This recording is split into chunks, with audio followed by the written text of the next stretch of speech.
Morning, কেমন আছেন সবাই? সকলকে স্বাগত জানিয়ে আমি সুরভি আবার একবার হাজির হয়ে গেলাম আপনাদের মাঝে নতুন একটা ব্লগের সাথে। আপনারা আমার সাংসারিক ব্লগটাকে মিস করছিলেন, বারবার বলছিলেন, তাই আবারও একটা সাংসারিক ব্লগ নিয়ে আপনাদের মাঝে হাজির হয়ে গেলাম। সকালবেলায় ঘুম থেকে উঠেই যেটা ডিউটি, এই যে ফুল তুলতে আসা।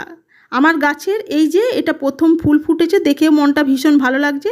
আর একটু বেলা হয়ে গেলে আর ফুল পাবো না, কারণ ফ্ল্যাটের বাকিরা সব তুলে নিয়ে চলে যাবে।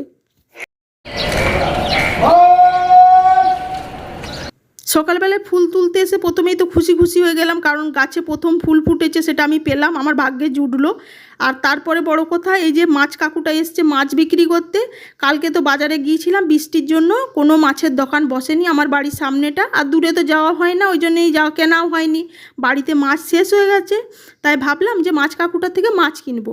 কিন্তু দুঃখের বিষয়, মাছ কাকুটার কাছে যা মাছ ছিল পছন্দ হলো না। চালানি মাছ, বড় সাইজের, আর মাছ এলে খাবো, আর বড় মাছ নিয়েও লাভ নেই। আর বিশেষ করে চালানি মাছ আমরা একদমই খাই না, পছন্দ করি না। বললো বৃষ্টির জন্য আমিও আজকে মাছ আনিনি, এই যে চালানি মাছই আছে।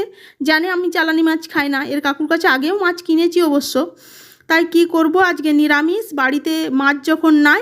আর ডিম আর কবার করে খাবো বলুন দেখি, ডিমও খেতে ভালো লাগছে না। তাই সবজিপাতি যা আছে সেসব দিয়েই আজকে ভাবছি দুপুরে রান্না বান্নাটা শেষ করব। নিয়ে দেখলাম গাছটাতে অনেক ভালো নিম পাতা হয়েছে, বৃষ্টি হচ্ছে তো সেই কারণে আবার দেখলাম কচি কচি নিম পাতাও বেরিয়েছে চারি সাইডে। আগে তো বেরিয়েছিল, নিয়ে সেগুলো বড় হয়ে গেছিলো, তার সাইডে আবার দেখছি মাঝে যে একটা ডাল বেরিয়েছে, তাতে আবার কিছু কচি কচি নিম পাতা পেয়েছি। তাই ভাবলাম যে ছেলেও পছন্দ করে, আমিও পছন্দ করি, তাই এই নিম পাতা তুলে নিয়ে যাই, আজকে দুপুরের মেনুতে নিম পাতা রাখবো।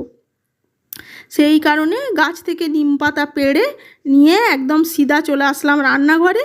তার মাঝখানে অনেক কটাই কাজ সেরে ফেলেছি, বাড়ির বাসিক কাজ যেগুলো থাকে সবই তো জানেন, ব্রেকফাস্ট, বাড়ির কাজ, স্নান, পুজো সমস্ত কিছু কমপ্লিট করে রান্নাঘরে ঢুকে পড়েছি। আর আজকে সব নিরামিষ মেনু, তাই অনেক কটাই মনে হচ্ছে আজকে রান্না বান্না করতে হবে, বা ছেলেও বাড়িতে আছে, ছুটিতে খাবে। আপাতত নিম বেগুনটা রান্না বসিয়ে সবার আগে নিমটা রান্না করে নিতে হয়, তাই করে নিলাম।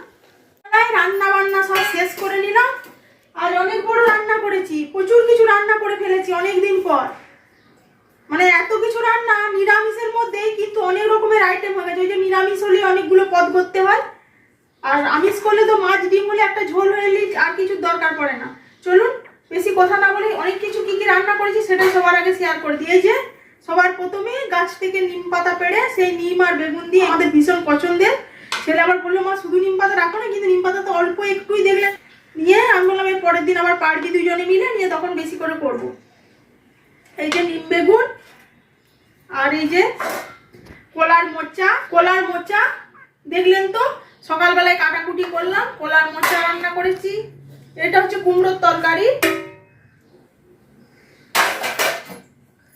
থোড়ের ঘন্ট,